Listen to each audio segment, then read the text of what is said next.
Alright, what's up, ladies and gentlemen? Welcome back to the Big Five Field channel where we speak the truth, we're honest, and we give our takes on professional wrestling.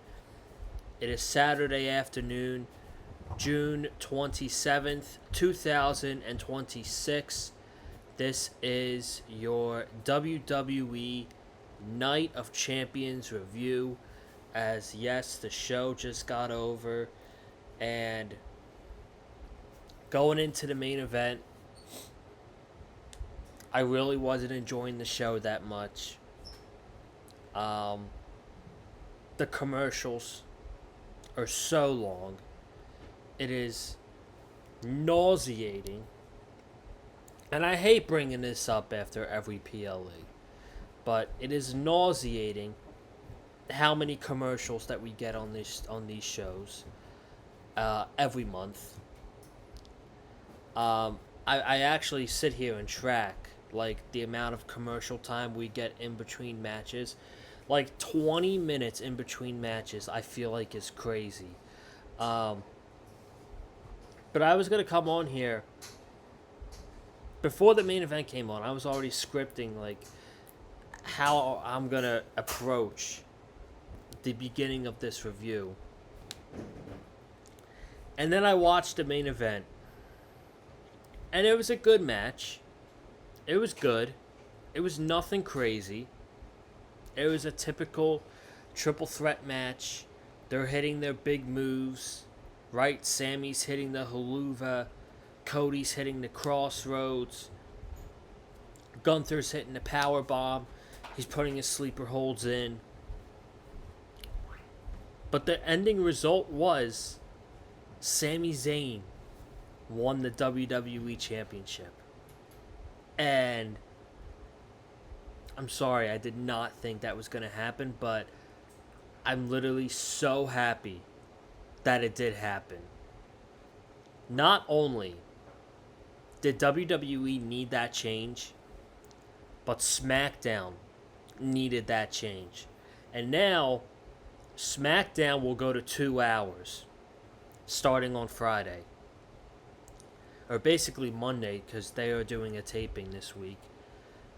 Starting on Friday next week, SmackDown will be 2 hours. And I really feel like SmackDown needed that breath of fresh air. They needed a reset with Sami Zayn now the WWE champion. And I went into this weekend, I'm like, there's nothing in wrestling right now, in WWE or in AEW, that I'm excited about besides Sami Zayn. And I need something to happen this weekend that is going to, on both shows, I need something to happen this weekend that is going to make me excited for the two big shows this summer, for SummerSlam and for All In. And we got that today. We got Sami Zayn winning the WWE Championship. He was a total babyface. The crowd erupted. It might have been the only like huge big pop of the night, because that crowd was rough, man. That crowd was rough. And we got 2 nights of WrestleMania in Saudi Arabia next year. Oh boy. I'm shocked. Why are people shocked about how bad this crowd was, by the way? They were awful at the Royal Rumble. What are you expecting? What are you expecting? They didn't give a fuck about half of these matches on the show. And we got Sami winning.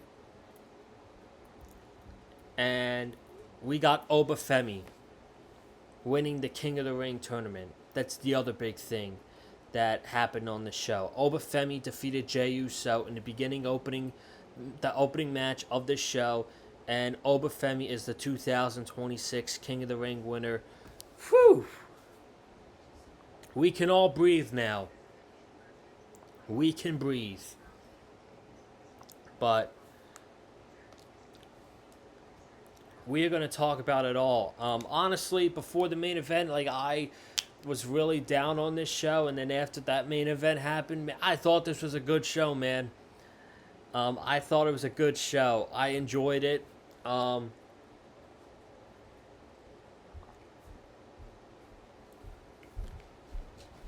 I wouldn't say I wouldn't say it was better than WrestleMania Night 2 this year, but um, it might be the second best show of the year that WWE put on pay-per-view wise. Um, I would say that was probably the second best PLE that WWE had this year. First being the second night of WrestleMania in Vegas. So, yeah, man, we might as well dive right into this. So, um, we had Obafemi versus Jey Uso in the opening match for the King of the Ring. The match was only 8 minutes long. This was a very short match. And 5 minutes into the match, Jey Uso started hitting his Uso splashes. So I'm like, oh, okay, this is not going to be long at all. So Obafemi kicked out at 1.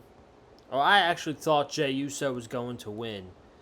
And I had a really bad vibe going into this match. So the fact that this match is first and that we got it out of the way, that was good. But Oba kicked out the first frog splash at 1. Jey Uso then hit 2 more frog splashes, in which Oba kicked out at 2. He hit a couple spears. Jey was going for a super kick, but then Oba hit an uppercut. He hit an uppercut on the ring post, and then he hit a fall from grace. And at that point, I thought Brock Lesnar is for sure coming out and costing Obafemi this match. Thankfully, he did not. We got 1 fall from grace, and it was over. Obafemi is your 2026 Men's King of the Ring winner. And I don't really have I don't really have much thought on the match. The match was, it was a Monday Night Raw match. That's what it was. It didn't feel like a finals of a King of the Ring anyway.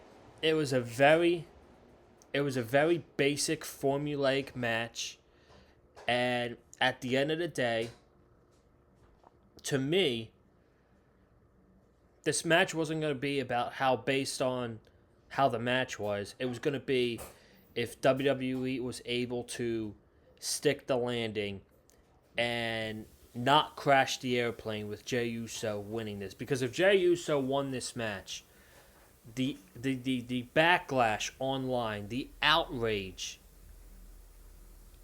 on social media would have been ugly. I'm telling you right now, it would have been ugly.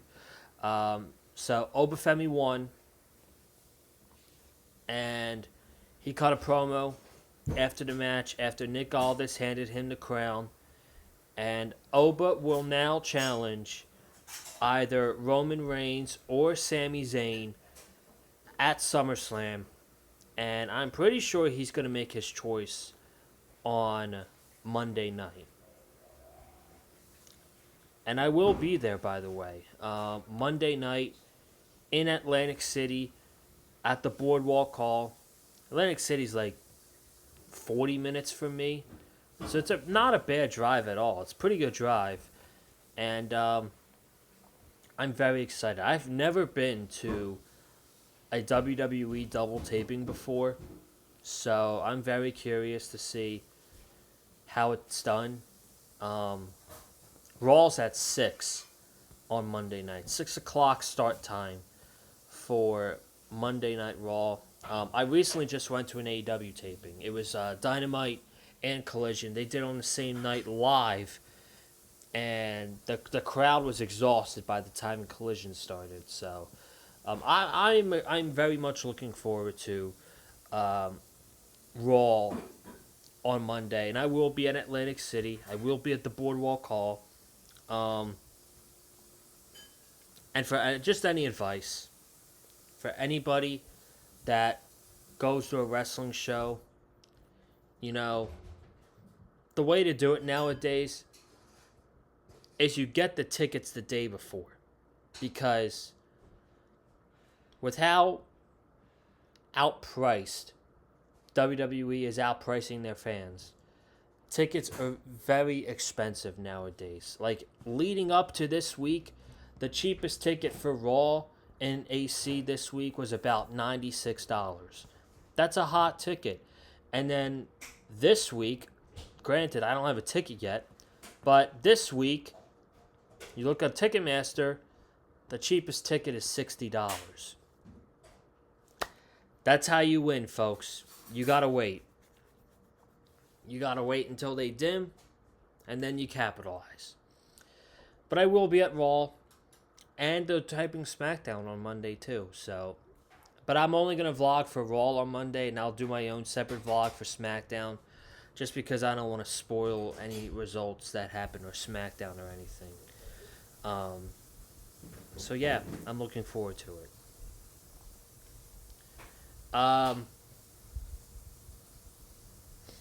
We had Danhausen come out and greet the fans of Riyadh, Saudi Arabia.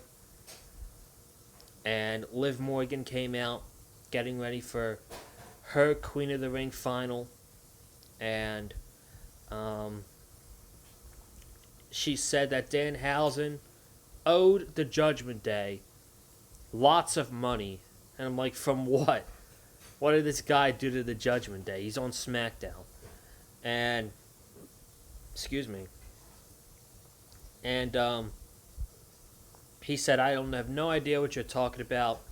And she grabbed the microphone. She said, if you don't give the Judgment Day the money that you owe, bad things are going to happen to you or whatever. So then he curses Liv Morgan. And that gives away the result. Because Danhausen curses Liv Morgan. Liv Morgan is not going to win this final. And that's exactly what happened. Liv Morgan lost to Io Sky. They had a 15-minute match. It was alright for what it was. It was an alright match. This crowd did not care at all. The crowd cared for the finish. When they knew the finish was coming, they stood up, but they really didn't make any noise the rest of this match. Top rope moonsault for Io Sky. She pins Liv, and she gets on the microphone after Nick Aldis gives her the Queen of the Ring crown, and she says, Liv, I will see you at SummerSlam. So that's the first match that we have at SummerSlam this year. Is we have a rematch between these two. This time, it's just for the title. And in my mind, in the prediction show, I was like, Io should win and she should challenge Rhea for the title. Because what sense would it make for Io to win Queen of the Ring by beating Liv just to get a match against Liv? I guess the cop-out is here, it's for the title, but I don't know, man. I hope they add Stephanie Vaquer to this match or something, because I'm not really too excited about another Io Sky Liv Morgan match where I just saw it here. I just saw it on this show. So, good for Io. And good for WWE. They got it right this year with the King and Queen of the Ring winners, Obafemi and Io Sky. And now they're both going on to challenge for World Championships at SummerSlam. So WWE, they got it right this year with the King and Queen of the Ring winners. Then we transitioned over to the ESPN app, and we had to wait 20 minutes until the next match. Yes, 20 minutes of commercial breaks until the next match began. Um, and that match was Seth Rollins versus Braun Breaker inside a steel cage. And Michael Cole said on commentary that this was going to be the end of the rivalry. That this was it. No matter what happens, it's over. And I thought these guys had an awesome match. For ending off the rivalry and ending this feud. First of all, thank God the feud's over. Thank God it's over. It kept dragging and dragging, and they did this stuff where, you know, we got to be on the same page. Him and Montez Ford. Ford wasn't buying into it. I mean, I thought it was a good. It was a good. Since Breaker came back at WrestleMania, they had a good 2-month feud. I thought it was okay. And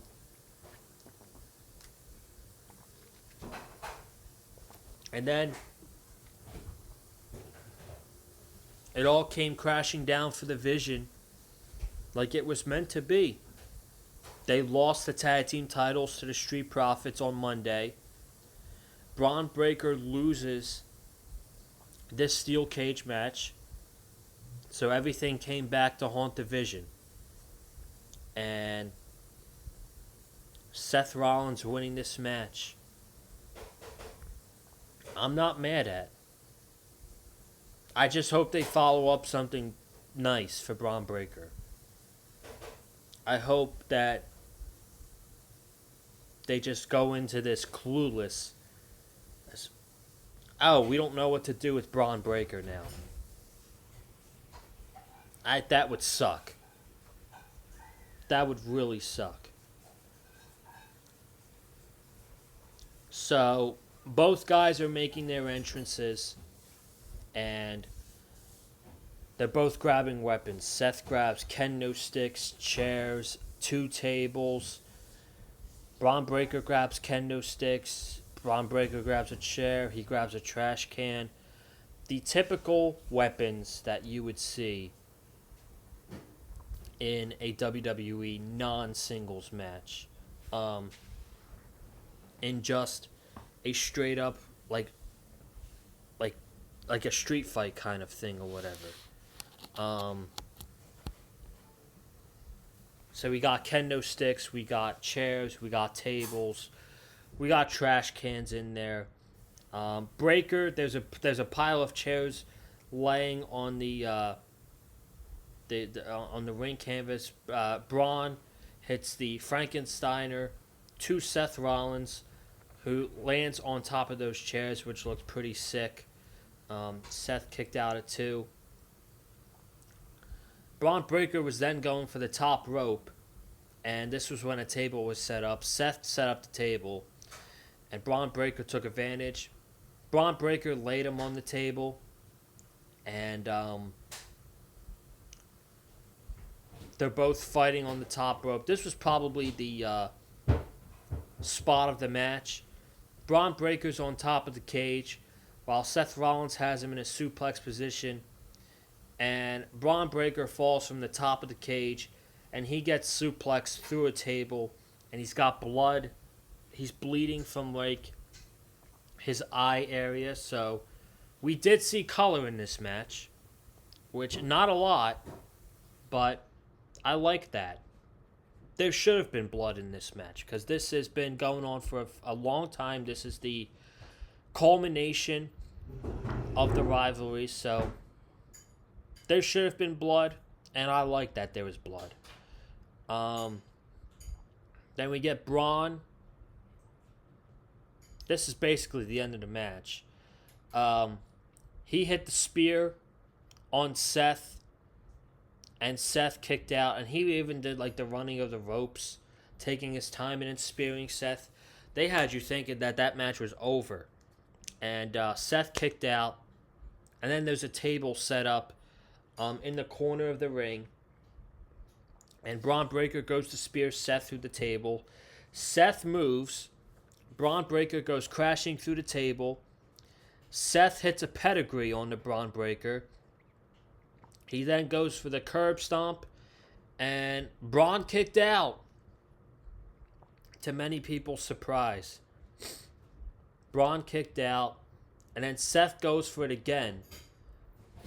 And Braun stops him.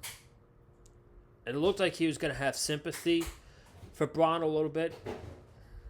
But then Braun had that pissed off face at Seth. And Seth went to the second rope. Jumped off the second rope. Gave him the curb stomp. And Seth Rollins won this match. And you guys know me, man. I hate WWE steel cage matches. I just hate how they work. I hate how you can climb out of the door to win the match. I hate how in every cage match in WWE, there's interference all the time. And for this match, they used weapons. We had cool spots. There was blood. We had no vision. We had no Street Profits. Just a clean, great steel cage match. I was happy, man. I was happy with how this turned out. The only thing that I hope at the end of it is we just get a good follow-up from Braun Breaker. I just hope they don't go into it clueless. Oh crap, we don't know what to do with Braun now. So. But I thought that was great. I thought that was a great cage match. And, many people, the typical stuff on Raw, it might not have been great. But as far as their trilogy goes, it could be one of the best trilogies in WWE all year. I mean, they had a great match at Backlash, which Braun won. Then they had a match on Raw. It was Raw after Clash in Italy. They main evented Raw. And they had an awesome match then. And then they had the big culmination inside the cage. And I felt like that was the best match of their trilogy. So, shout out to both guys. Both guys are awesome. And that was probably one of the best trilogies we're going to get in WWE all year. So, kudos to them. Really, kudos to those guys.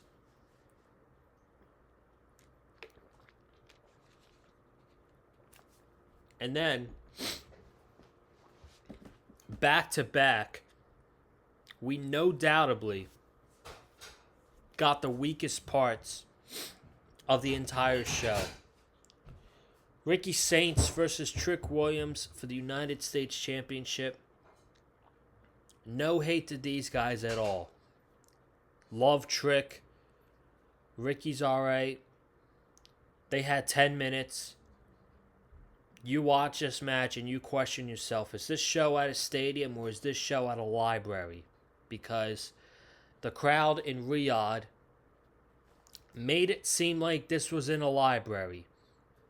They popped for the entrances, and then it was all over, and the match began, and they sat on their hands, and they didn't react to anything until, again, the finish. That's all they reacted to.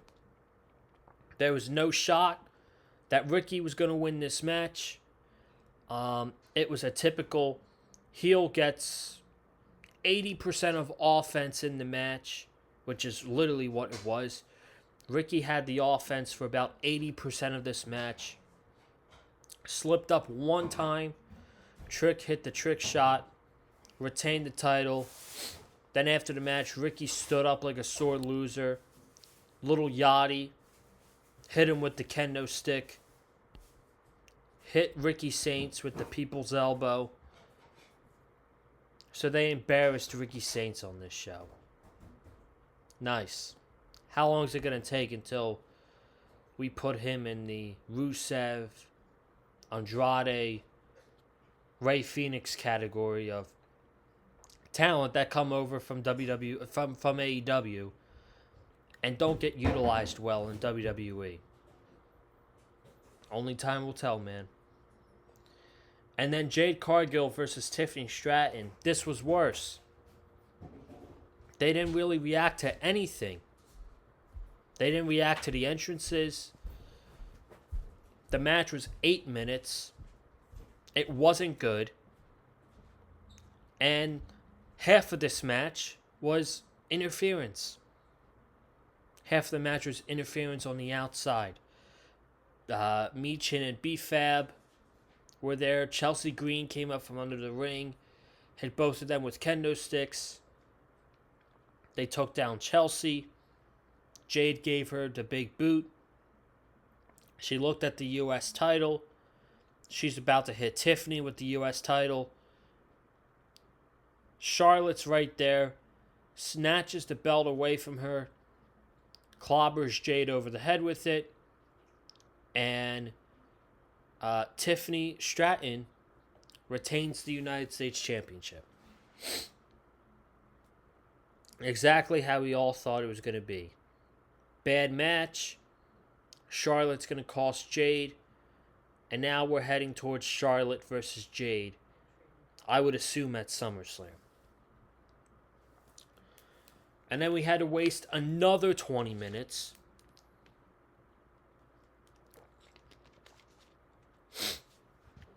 We had to waste another 20 minutes of commercial breaks, video packages. We had to hear Arabic commentary for the King and Queen of the Ring finals matches, as if we needed that.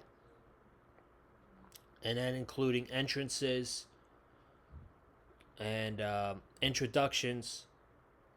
We had to wait 20 minutes.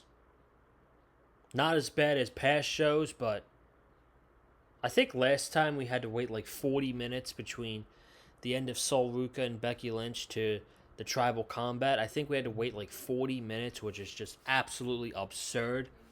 This was 20. But your main event of Night of Champions was Sami Zayn, who was a total babyface in Saudi Arabia, as we knew he would be. Gunther and Cody Rhodes. And, you know, again, they had a good match. They did. They had a good match. And they just... They needed to get the result right. They needed to get the result right. And they did. So the match starts and the crowd is waving their flashlight phones. It looks like a cool environment at first. And, you know, most of the match, it was them hitting their big moves. And basically the story of Cody hits a crossroads on Gunther. Sami pulls out the ref. Sami would hit a haluva kick. Cody would pull out the ref. And vice versa. So, Sami, that's what, like I just said. Sami, he would hit a haluva kick on Gunther. And Cody would pull out the ref. Just like Sami pulled out the ref after Cody hit crossroads. Then we're on the outside. Both Sami and Cody cleared off the tables. Sami was looking for a package pile driver on one of the announce tables. And Cody gave Sami a hellacious, amazing looking back body drop through the English announce table.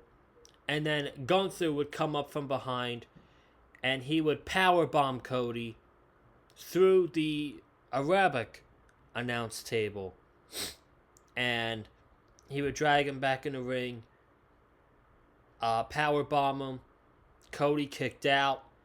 He put Cody in the sleeper. Cody is out like a light. Referees are going to raise his arm. And Sami Zayn catches it. He's not going to let Cody pass out because then that'll ruin his chances of becoming the WWE champion. So then, Sami goes for a haluva kick again. He goes for it on Gunther. Gunther catches him with a clothesline. And he goes for a choke. But Sami reverses it to a choke. No, I'm sorry. Cody hit the Cody cutter. And as Sami had the choke on Gunther, Cody came up from behind and hit a double crossroads onto both Sami Zayn and Gunther. And then he grabbed Sami Zayn to go for crossroads. Sami scooped under, small package, and Sami Zayn. Finally, Sami Zayn is the WWE champion. And like I said earlier, man, it takes one change. One change in character. And everything can work out. And I said it going into this weekend. Sami Zayn's the only interesting part in wrestling right now. Sami Zayn is the only exciting factor in wrestling. And I need to feel something. I need to feel some excitement coming out of this show going into SummerSlam. And I got it. Believe it or not, I got it. Sami Zayn is the new WWE champion. I don't know how long that's going to last for. I'm going to be very upset if Sami wins the title here just to lose it in 5 weeks at SummerSlam. That would upset me. I got a feeling that's what's going to happen. He's going to lose it right back to Cody at SummerSlam. And then Obafemi. Obafemi is the King of the Ring winner. And I feel like I'm going to get to see him challenge Roman Reigns for the WWE Championship at SummerSlam. And he's going to do it Monday. So, I'm looking forward to it, man. I'm excited. I thought this was a good show. Today. I'm happy. I'm happy coming out of that show. I wasn't before the main event. But, I'm happy coming out of that show. So, alright, guys. That is your Night of Champions review here on the channel. Make sure you subscribe. We have Forbidden Door coming up tomorrow night. And that'll be a very late night, I'm sure. But we will be here reviewing it as soon as the show gets over. At midnight, we will be reviewing Forbidden Door. And then Monday, I will be in Atlantic City, live at the Boardwalk Hall for Monday Night Raw. And you guys will get a Monday Night Raw. You guys will get 2 separate vlogs this week, alright? So, I'm going to get my tickets tomorrow, okay? But, there will be a vlog for Raw coming out Monday night. And then there will be a vlog for SmackDown coming out Friday night. And I will upload that before SmackDown at some point on Friday. At some point on Friday, I will upload my SmackDown vlog. So, I'm going to try to do it towards the night. So I don't do it too early in the day because I know SmackDown probably won't air until 8 o'clock on Friday. So, but, alright, that's going to do it. I appreciate you guys. And I will see you all tomorrow night for Forbidden Door. Subscribe, comment down below your thoughts on Night of Champions. Hit the like button if you like what you heard from me. Follow me on Twitter and TikTok, Conlon_Joseph. And I will see you guys tomorrow night for Forbidden Door. But, as usual, stay classy and love wrestling. I'm out. I'll see you guys tomorrow night.